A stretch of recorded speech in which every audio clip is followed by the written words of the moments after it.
The biggest factors influencing oil price right now, I would say, is oil demand. China has been struggling a fair bit with its property markets and just general consumer confidence. So we have seen growth slowing quite a bit there. US, it's okay, but again, not particularly strong. So demand is the biggest focus because supplies are actually a lot more stable, non-OPEC growth, and OPEC is managing the market by cutting production. So those are offsetting each other. The biggest variable between those two has definitely been demand. And the second factor would be geopolitics. 40 elections this year, probably a bigger influence on markets from next year onwards, but what it's shaped this year, right, through those elections.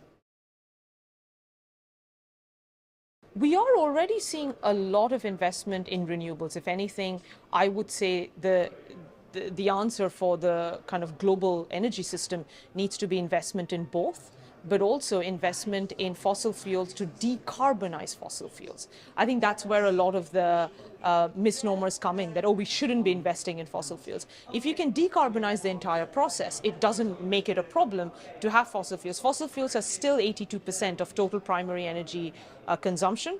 It was still 82% in the 1980s. So we actually haven't moved away from that.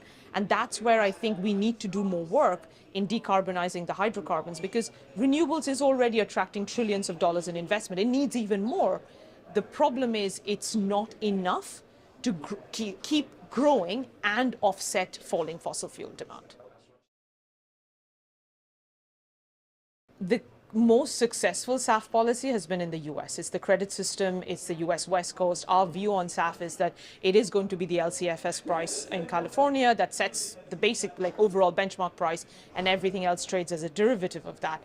Unfortunately, European policy hasn't particularly been helpful in boosting SAF demand, and I think that's where the credit system is actually better. It also is allowing a lot of refineries in California to boost SAF production. Now, the challenge with SAF production would always remain feedstock. We don't have enough feedstock. So looking at alternatives to kind of biofuels would also be necessary. But at least let's start with the credit system.